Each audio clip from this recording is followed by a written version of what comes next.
A lot of people will say, well, I'm simply just too busy to do that. I can't do that. And the reality of the situation is you can find time if it is important to you. And again, if you're going to prioritize yourself.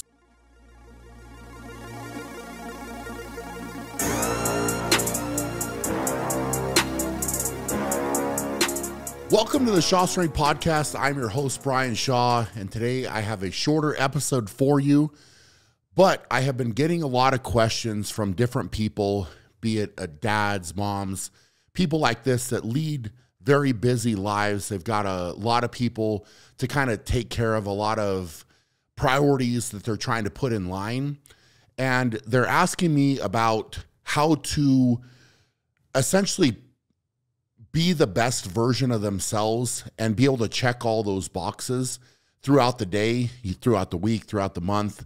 And that got me thinking a little bit more about how to answer some of their questions, but also to talk about how important it is to prioritize yourself. So even when you are extremely busy, you've got a significant other, you've got kids, you've got a job, maybe you've got something going on the side that you're trying to work on, hobbies, things like that. How important it is to prioritize yourself in the mix of all of that, to be the best version of yourself on a daily basis. Because if you take care of yourself and so to speak, kind of take care of your own house, that is going to help you to be a better version of yourself in so many different ways.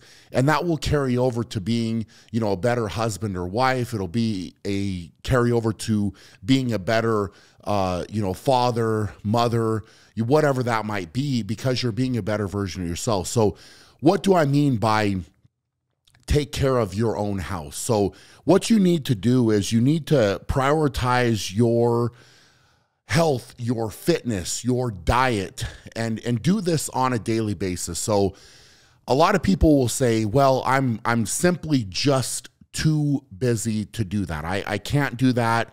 And the reality of the situation is you can find time if it is important to you. And again, if you're going to prioritize yourself. So, when it comes to, let's talk about working out.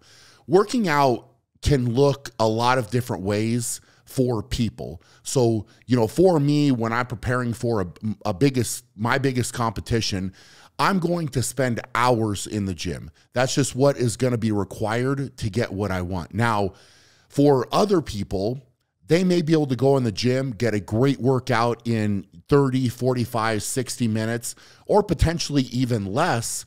And then you've checked that box for the day. You've made yourself better. So for most of us, I think if we're being honest, and it's important to be honest, look yourself in the mirror and be honest, you can find 20 minutes. You can find 30 minutes. You can find 45 minutes in your day where you can prioritize your workout. So if that means that you can't get to a gym and that type of thing, then get some type of workout set up at home. And again, this can be very makeshift. Early on for me, my training was very makeshift, right? I saved up, I spent money on equipment, I prioritized it, I was training out of a gym. Very, very basic compared to what I have now, but it was a priority to me and I got it done. So, if you're gonna work out at home, I'll use my wife, Carrie, as an example. We'll go different places and she will literally work out in hotel rooms, just using sometimes a pair of dumbbells that we have bought on the road before and then just donated, things like that. But to her, it's very simple. She can do a whole workout with a pair of dumbbells and get it done. Now, for me, in certain instances when I've been traveling, I have done very simple workouts. Again, you can go out on the road and I think back to myself in college, and this is kind of funny speaking about hotel room workouts. I used to lift the furniture. I know that seems kind of silly, but if there was, a chair or a small couch or something like that, I would pick it up. I would do rows or maybe kind of, even presses if the ceiling was high enough. different stuff like that. Again, seems kind of silly for, somebody like me, especially in that instance, but I needed to work out. I needed to do that, and I felt better. And so, that was different. And a lot of hotels now will offer some type of fitness facility. But, if you're not on the road, if you're at home, you can find a way. The bottom line is you can find a way to prioritize that. Now, let's move on to food. And a lot of people will say, well, I don't have time to cook. I don't have time to prep food. And therefore, my eating doesn't look as good and that type of thing. Now, again, this just simply comes down to how much of a priority you're going to make it. So you can buy food, you can prep food. Nowadays, there are a lot of different meal services that you can order food from. I know for me, I work with Trifecta. So, getting that box of food in where I can literally pop it in the microwave and be ready to go. For me, who has done meal prep in the past where I spent literally, hours each week just getting food ready, to me, that's a massive time savings and something that I really, really love having. But you also can get food. You can prep food out. You can put it into, Tupperware containers, things like this, so that if you leave the house and you're headed out, you can pack that food with you. You always know where your food's coming from, and therefore you can control your diet versus leaving the house or, going out for your day and you're kind of at the mercy of what you can find. And most of the time when you're out like that, your options are going to be pretty hard to find if you're going to go out to eat, because that's just the way it is. It's very hard to find healthy food. Not that you can't. You can do that if you get caught in that instance, but planning ahead, spending a little bit of time, making it a priority, and making food a priority in your life will make you feel better, which in turn will help the training that you're doing, and your results will be better because of that as well. So again, you're prioritizing yourself to bring the best version of yourself forward. And then when you think of all these priorities and you're going through these boxes, at the end of the day, you're going to feel more accomplished as an individual because you controlled everything throughout that day. So a lot of times if you start the day with some type of workout, and it could be as simple as getting up a little bit earlier and going for a walk, something like that.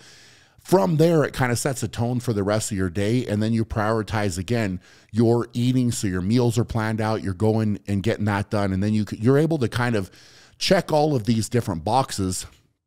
And that leads me into my final thought with all of this is, once you are prioritizing yourself, right, and on a daily basis, you're making these choices, you're prioritizing your health and fitness, your eating, and just overall well-being, what that will do in turn is to help you to build some positive momentum moving forward. So positive momentum is something that I don't think we talk a lot about enough, because it's so easy to kind of float toward the negative in life. So, if you, for example, have a bad day of eating, a lot of times that can spiral into, well, I don't feel great and I'm just going to eat bad and eat bad and eat bad. And then it turns into this horrible cycle where you're eating bad and then you're not working out, and it's not moving you forward at all. So your positive momentum isn't there. So when you do this for one day, that will build momentum,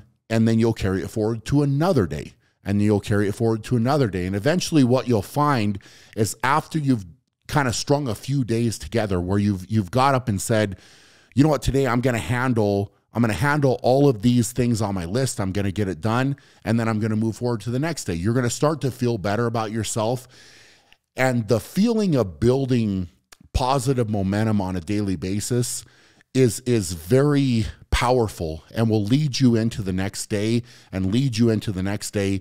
And what that will do, it will give you a more positive outlook, but it'll feel like all of your effort that you are putting in is coming back to you. And it may take a little bit more time, but I know for myself, if I kind of get into any kind of a rut, if I get down a little bit, I know that if I wake up the next day and I handle all of the things that I need to handle and move forward, I feel very accomplished at the end of the day.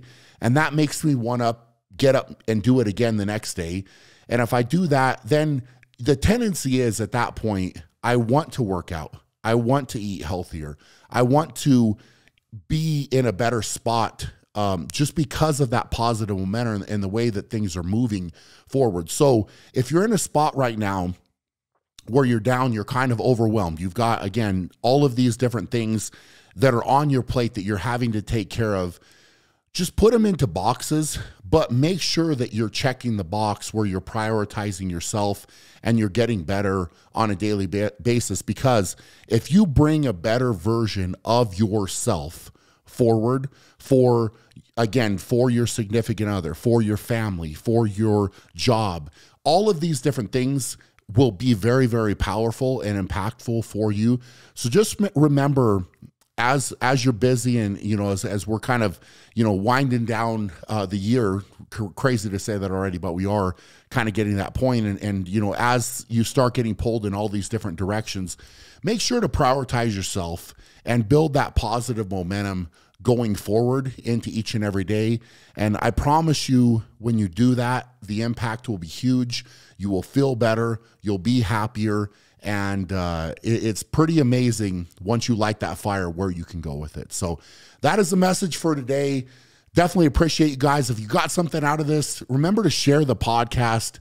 It does more for growing this than you guys realize. So, you know, I appreciate all the feedback. I love you guys for giving that feedback and being supportive. But you going out and sharing this and getting more people to pay attention is really incredible and very, very much appreciated. If you do have questions, if you do have topics you want me to talk about, email those in to askbrian@shawstrength.com. And I try to filter through those and kind of get a gauge of what you guys want to see, different guests you possibly want to have on the podcast. And it's going to help us to kind of, you know, take this in the direction that all of you kind of want to either see if you're watching this on YouTube or hear if you're listening on a different platform. So hope you all are doing amazing. For now, go out and be great, and we'll check you guys later.